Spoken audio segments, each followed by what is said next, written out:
কেমন আছেন সবাই? আশা করি ভালো আছেন। আমরা চলে আসলাম আবারও সেই তমা আপুর কাছে। আহ, মানে কেন আসলাম, কিসের জন্য আসলাম অবশ্যই আপনাদেরকে জানাবো, অবশ্যই আপনারা শুনতে পারবেন। আসসালামু আলাইকুম তমা আপু, ওয়ালাইকুম আসসালাম। কেমন আছেন? আলহামদুলিল্লাহ ভালো আছি। ও, কোথাও যাচ্ছিলেন নাকি আপনি? না, না, দেখতেছি আপনি আজকে একটু হিজাব টিজাব পরছেন, হয়তো ভাবলাম কোথাও আত্মীয় বাড়ি যাচ্ছেন। মেয়ে মানুষের হিজাব পরা একটা ভদ্রতা। ও আচ্ছা আচ্ছা, যাক ধন্যবাদ। এটা শুনে খুব ভালো লাগলো। আপনি কি নামাজ কালাম ঠিক মতো পড়েন? জি, ও আচ্ছা, আপনি কি কোরআন পড়তে পারেন? কোরআন জি পড়তে পারি। প্রত্যেক দিন কি নিয়মিত কোরআন শরীফ পড়েন? না, প্রতিদিন পড়া হয় না। ও আচ্ছা আচ্ছা। মাঝে সাঝে মিস যায়। ও আচ্ছা আচ্ছা, যাই হোক, আপনি এর আগেও আমাদের এখানে অনেক ভিডিও করছেন, খুব একটা সাড়া পাননি নাকি পাইছেন? জি না। ও আচ্ছা, যাই হোক, দর্শক বন্ধুরা দেখতেই পাচ্ছেন এই বোনটা নামাজ কালাম পড়ে, পাঁচ ওয়াক্ত সে কোরআন শরীফ পড়তে পারে।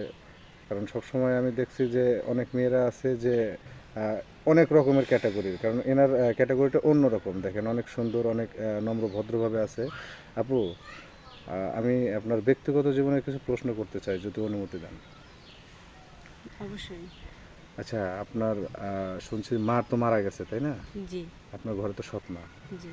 আচ্ছা, আপনার মা যখন মারা যায় তখন আপনি কতটুকু ছিলেন? আমি অনেক ছোট। আপনি কি আপনার বুঝি কিন্তু ছোট ছিলাম।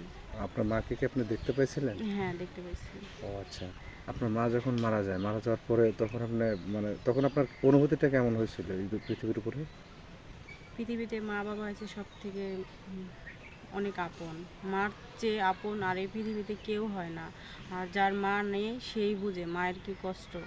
আমার মা নেই, আমি বুঝি আমার মায়ের কি কষ্ট। ও এই আচ্ছা। অনুভূতিটা আমি আপনাদের বলে বোঝাতে পারবো না। মা ছাড়া জীবনটা কত কষ্টের। ও আচ্ছা, আপনার মা মারা যাওয়ার কতদিন পর আপনার বাবা দ্বিতীয় বিয়ে করছে?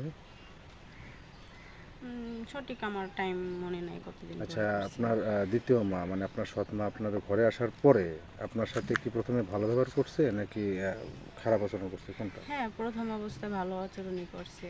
পরে দেখতে পারে না, বদনাম করে আমার আব্বুর কাছে। ভালোবাসে না তেমন। আমার আব্বুর সামনে ভালোবাসে, আমার আব্বুর অগোচরে আমার অনেক আমার সাথে খারাপ ব্যবহার করে। ও আচ্ছা, আপনার বাবা যখন বাড়িতে থাকতো তখন হয়তো আপনার মেয়ে বলে স্বীকৃতি দিত, কিন্তু যখন বাবা চলে যেত হুম, তখনই তার সাথে আপনার সাথে খারাপ ব্যবহার শুরু করতে, এই তো? হুম, হুম। ও আচ্ছা, আপনি আপনার বাবাকে কখনো এর বিচার দেননি? না, আমি চাই না যে সংসার অশান্তি হোক। আমি আমার বিয়ে হয়ে গেলে তো আমি এখান থেকে চলে যাব, তখন তারা আমার সাথে খারাপ ব্যবহার করতে পারবে না। ও এজন্য আমি আমি চাই আমার লাইফটা একটা সেটেল হোক। আমি আমি ভালো একজন মনের মানুষ পাই, যার যার সাথে থাকলে আমার আর আমার মায়ের অত্যাচার সহ্য করতে হবে না।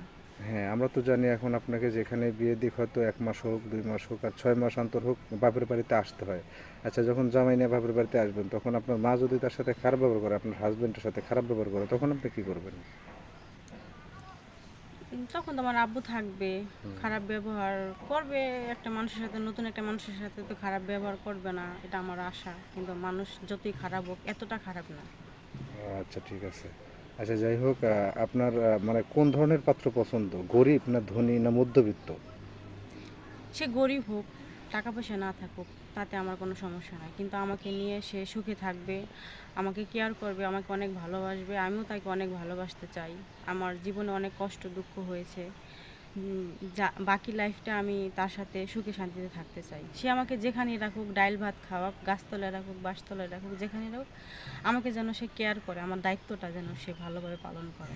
আচ্ছা, যদি কোনো প্রবাসী ভাই আপনার ফুল দায়িত্বটা নিতে চায়, আপনাকে যে বিয়ে করতে চায়, আপনি কি বিয়ে করতে পারবেন তাকে? হ্যাঁ, আচ্ছা, যদি মনে করেন যে এক প্রবাসী ভাই আপনাকে পছন্দ করলো, তার একটা কিংবা দুইটা বাচ্চা আছে, তার বউটা পৃথিবীতে নেই, হয়তো কারো হাত ধরে চলে গেছে কিংবা দুনিয়া ছেড়ে চলে গেছে, সেরকম যদি পাত্র আপনাকে পছন্দ করে, সেক্ষেত্রে কি আপনি বিয়ে করতে পারবেন তাকে? হ্যাঁ আমি রাজি। আপনার কোনো আপত্তি নেই? না, আমার কোনো যদি আপত্তি নেই। বয়সটা একটু বেশি হয়? সমস্যা নেই। বয়স কোনো ম্যাটার না। মানুষের মনটাই হচ্ছে সব থেকে। মন সুন্দর থাকলেই মানুষ সুন্দর। আসলে দর্শক বন্ধুরা, মানুষের কাছে না আসলে, তার সাথে কথা না বললে বোঝা যায় না তার বুকের ভিতর কতটা কষ্ট আছে, কতটা দুঃখ আছে, কতটা যন্ত্রণা আছে। আসলে এই আপুটার একটাই কষ্ট যে কারণ সৎ মা ঘরে থাকলে মেয়েদেরকে ছেলেদেরকে একটু কমই ভালোবাসে না, অনেকে আছে অনেক ভালোবাসে, কিন্তু এই আপুটার কপালে সেটা জোটেনি। তো প্রিয় দর্শক বন্ধুরা, যদি এই আপুটাকে কারো ভালো লেগে থাকে, যদি কারোর একটু দয়া হয় যে না, এই মেয়েটাকে আর কিছু না পারি, একটু সহযোগিতা করি, তাকে হেল্প করি, বিয়ে করে যদি ডাল ভাত খাওয়ায় যদি তাকে একটু সুখে শান্তিতে রাখার চেষ্টা করি, তাহলে হয়তো আল্লাহ পাকও খুশি হবে। তবে যদি কারোর পছন্দ হয়ে থাকে তাহলে অবশ্যই আমাদের স্ক্রিনে দেওয়ার নাম্বারটিতে যোগাযোগ করবেন। আমাদের স্ক্রিনে দেওয়ার নাম্বারটিতে হোয়াটসঅ্যাপ, ইমো পাবেন। দয়া করে কেউ ভিডিও কল দেবেন না, আশা করি। আর সবাই ভালো থাকবেন, সুস্থ থাকবেন।